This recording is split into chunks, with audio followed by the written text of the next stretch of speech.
Hallelujah. Praise the Lord. ဒီနေ့မှာအသက်ရှင်ရမယ်နှုတ်ကပတ်တော်ကတော့ဖြစ်သင်ဟာအောင်မြင်ခြင်း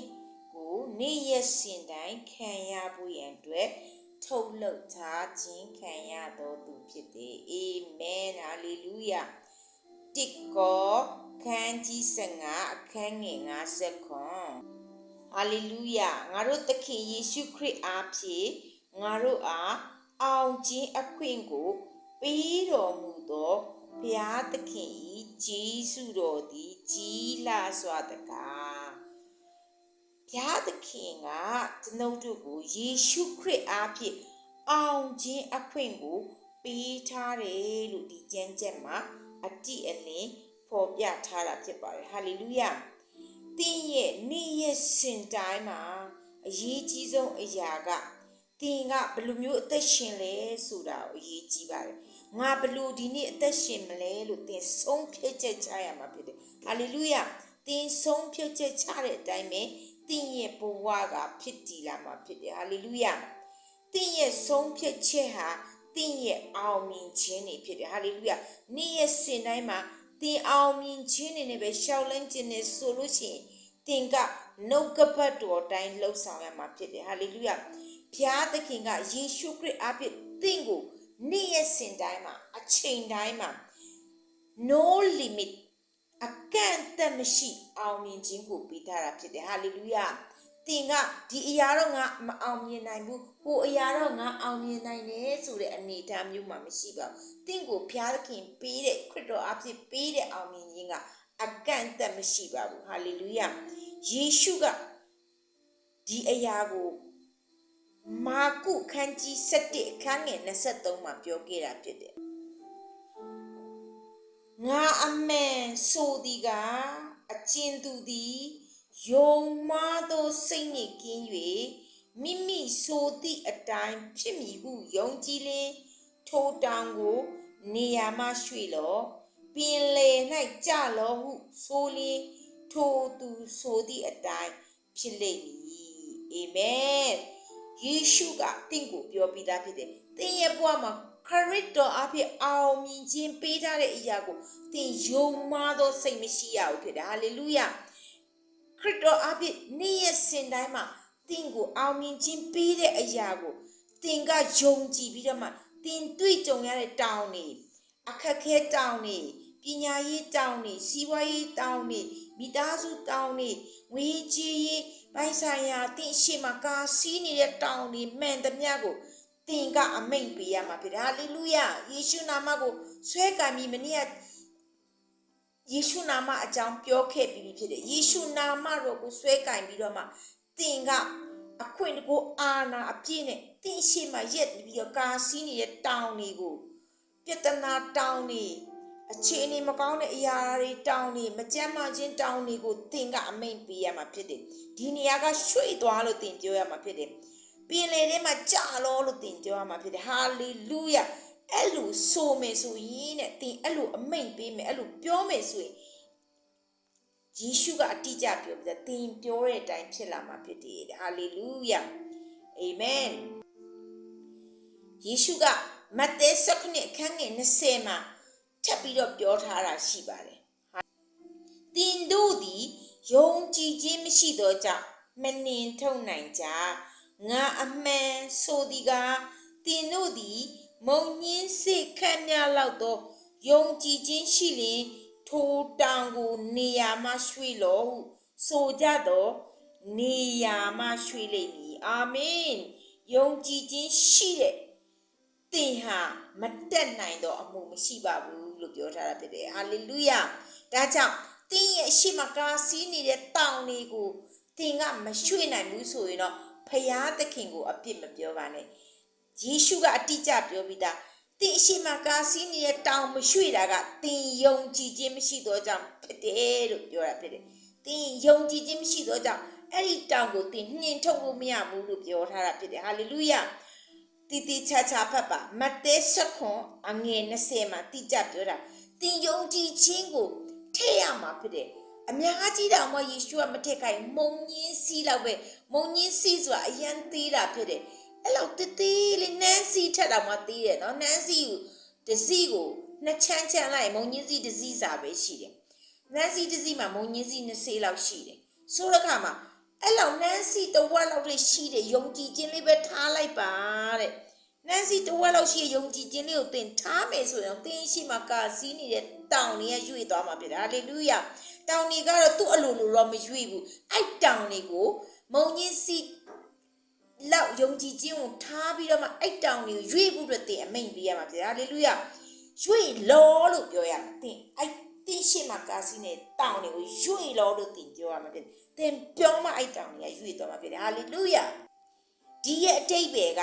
ဘာလဲဆိုတော့သင်ရဲ့ယုံကြည်ခြင်းနဲ့သင်ပြောလိုက်တဲ့အရာဘယ်အရာမဆိုယူပိုင်ဆိုင်ရရှိမှာဖြစ်တယ်ဟာလေလုယာသင်ယုံကြည်ခြင်းနဲ့သင်ပြောလိုက်တဲ့အရာဘယ်အရာမဆိုသင်လှုပ်ဆောင်လာနိုင်မှာဖြစ်တယ်သင်မှာ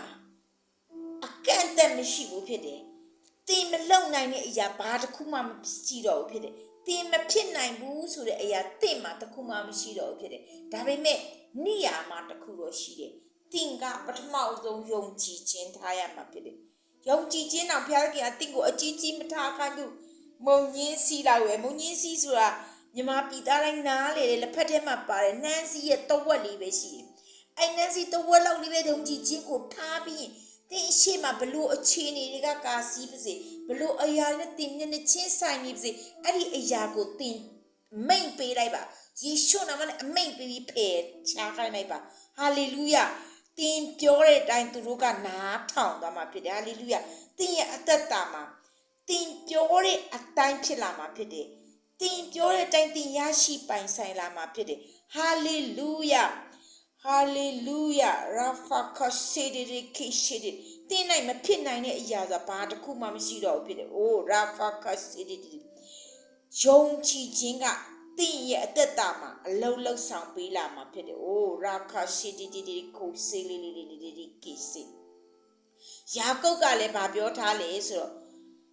ယာကုပ်ခန်းကြီး1ခန်းငယ်22ကိုကြည်ရအောင်။ဟာလေလုယာကိုလှည့်ပြားယူရဲ့နှုတ်ကပတ်တရားကိုနာယုံမြတာပြုတော်သူမဟုတ်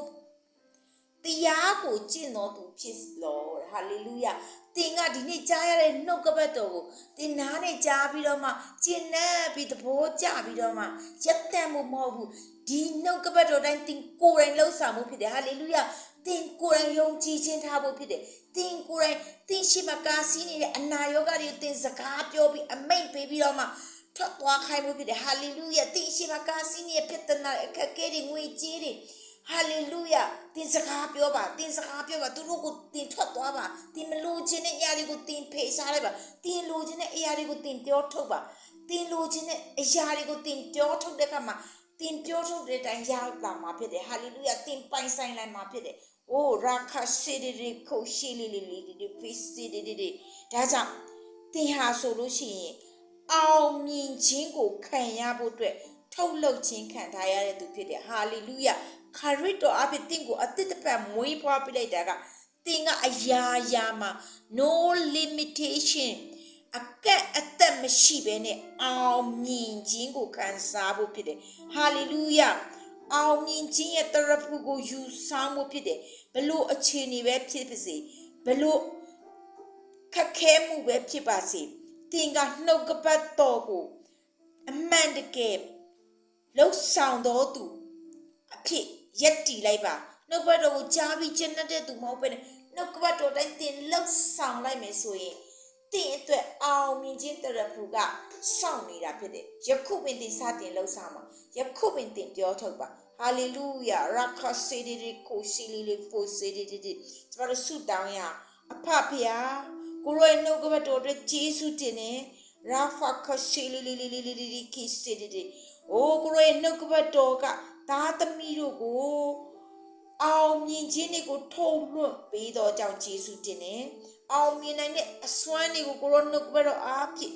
ကိုရောပြီးတော်မူသောကြောင့်ယေရှုတင်နေရာခဆေဒီဒီကိဆေဒီဒီကိုရောနှုတ်ကပတ်တော်ကိုသားသမီးတို့နှုတ်ကနေဆေလို့ပြီးတော့ပြောပါတယ်ရာဖာခဆေဒီသားသမီးတို့အရှိမ သားသမီးတို့ကိုစိန်ခေါ်နေတဲ့အရာတွေသားသမီးတို့ရဲ့ဘဝမှာရာခစီတီပိတ်စီးနေတဲ့အရာတွေကိုယေရှုနာမနဲ့ဖယ်ရှားဖို့အမိန့်ပေးပါတယ်ရိုခိုရှေလီလီလီလီမကြမ်းမာခြင်းတောင်းတွေကိုယေရှုနာမနဲ့ယခုပင်ပင်လယ်၌ကြားဖို့အမိန့်ပေးပါတယ်ရာဖာခစီတီကိစီငွေကြီးခက်ခဲနေတဲ့သူတွေရဲ့တောင်းတွေငွေကြီးခက်ခဲစေတဲ့အရာတွေကိုယေရှုနာမနဲ့မိန့်ပေးပြီးပင်လယ်၌ကြားဖို့အမိန့်ပေးပါတယ်ရာဖာခစီတီအိုပညာရေးကဏ္ဍတွေမှာဒီခိစီလီလီနောက်ရှက်နေတဲ့အိုရာခစီလီအနောက်ရှက်မြတ်ကိုယေရှုနာမမိတ်ပေးပြီးတော့မပင်နဲ့ကြဖို့အမိတ်ပေးပါအိုအလုတ်လောက်တဲ့ခါတွေမှာအိုမအောင်မြင်တားစီရဲ့နောက်ရှက်အရာတွေကိုယေရှုနာမမိတ်ပေးပြီးတော့မှယခုပင်ဖယ်ရှားပါရာဖာရှိဒီရိုကိုစီအို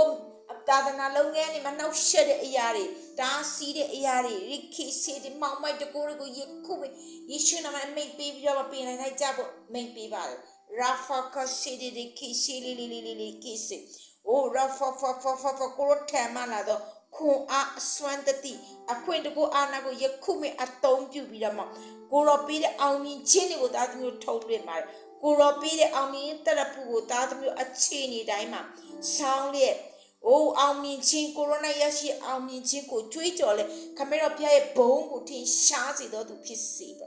ဖြစ်တော့ကြောင့်ယေရှုအပေါင်းကိုချီးမွမ်းတဲ့ယေရှုနာမစက္ကဲနဲ့ဆုတောင်းကိုကြပါရပါအာမင်